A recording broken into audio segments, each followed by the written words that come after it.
प्रिय छात्रों, सुप्रभात। आज हम आप लोगों को पंडित प्रताप नारायण मिश्र का जीवन परिचय के बारे में अध्ययन कराएंगे। पंडित प्रताप नारायण मिश्र का जन्म 1856 ईस्वी में हुआ। मृत्यु सन 1894 ईस्वी में हुआ। पिता संकटा प्रसाद मिश्र ज्योतिषी थे। जन्म स्थान बैजे गांव, उन्नाव, उत्तर प्रदेश। शिक्षा संस्कृत, बंगला, उर्दू आदि का ज्ञान।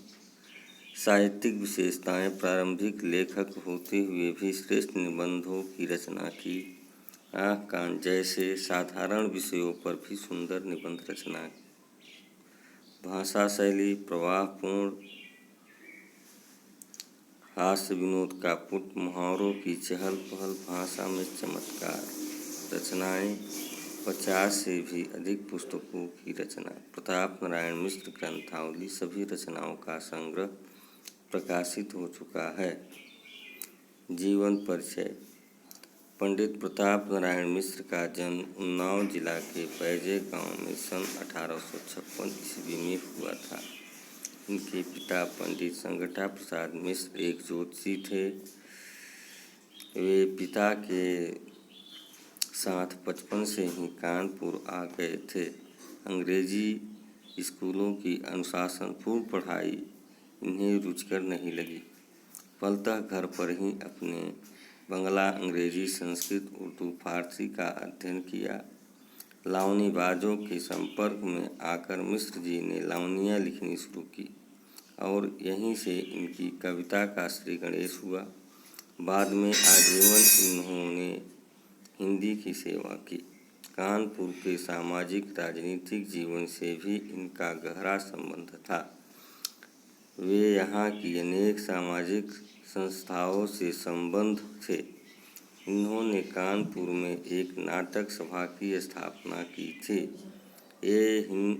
ये भारतेंदु के व्यक्तित्व से अत्यंत प्रभावित थे तथा इन्हें अपना गुरु और आदर्श मानते थे। अपनी हाजिर जवाबी और हास्यप्रियता के कारण वे कानपुर में काफ़ी लोकप्रिय थे। इनकी मृत्यु कानपुर में ही सन 1894 ईस्वी में हुई। कृतियाँ: मिश्र जी द्वारा लिखित पुस्तकों की संख्या 50 है, जिसमें प्रेम पुष्पावली, मन की लहर, मानस विनोद आदि काव्य संग्रह, कल कौतुक, हठी हमीर, को संकट, भारत दुर्दशा, नाटक, जुआरे खुआरे प्रहसन आदि प्रमुख हैं। नागरी पचाणी सभा काशी द्वारा प्रताप नारायण मिश्र ग्रंथावली से इनकी समस्त रचनाओं का संकलन प्रकाशित हुआ है। साहित्यिक परिचय: प्रतिभा एवं परिश्रम के बल पर अपने 38 वर्ष के अल्प जीवन काल में ही पंडित प्रताप नारायण मिश्र ने हिंदी निर्माताओं की बृहत्त्रयी भारतेंदु हरिश्चंद्र पाल, कृष्ण भट्ट और प्रताप नारायण मिश्र में अपना विशिष्ट स्थान बना लिया। कविता के क्षेत्र में ये पुरानी धारा के अनुयायी थे। ब्रजभाषा की समस्या की पूर्तियाँ ये खूब किया करते थे। हिंदी हिंदुस्तान का नारा भी इन्होंने ही दिया था। मिश्र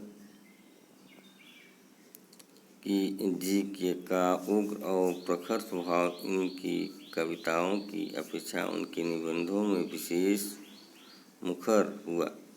मिश्र जी के निबंधों में आत्मीयता और फक्कड़पन की सरसता है।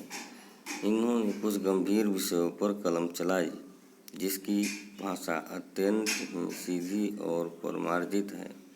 हिंदी निबंध के क्षेत्र में आज भी उनके जैसे लालित्यपूर्ण निबंधकार की भी अभी बहुत कुछ कमी है। इनके निबंधों में पर्याप्त विविधता है। भाषा शैली: मिश्र जी की भाषा मुहावरे और कहावतों से सजी हुई अत्यंत ही लच्छेदार है। जिसमें उर्दू, फारसी, संस्कृत शब्दों के साथ साथ पैशवाड़ी के देशज शब्दों के भी प्रयोग हुए हैं। इनकी निबंधों की शैली में एक अद्भुत प्रवाह एवं आकर्षण है। इनकी शैली मुख्यतः दो प्रकार की है, विनोदपूर्ण तथा दूसरा गंभीर शैली। विनोदपूर्ण शैली को उत्कृष्ट कहना समझदार की मौत है। गंभीर शैली में इन्होंने बहुत कम लिखा है एवं के स्वभाव के बिल्कुल विरुद्ध था। मनोयोग नामक निबंध इनकी गंभीर शैली का उत्कृष्ट नमूना है। उदाहरण: विनोद शैली। इनके अतिरिक्त बात बनती है, बात बिगड़ती है, बात जाती है, बात फूलती है, बात छिपती है, बात अड़ती है, बात जमती है, बात उखड़ती है। हमारे तुम्हारे भी सभी काम बात पर ही निर्भर हैं। बात। दूसरा गंभीर शैली। संसार में संसारी जीव निसंदेह एक दूसरे की परीक्षा न करे तो काम न चले, पर उनके काम चलने में कठिनाई यह है कि मनुष्य की बुद्धि अल्प है, अतः प्रत्येक विषय पर पूर्ण निश्चय संभव नहीं है।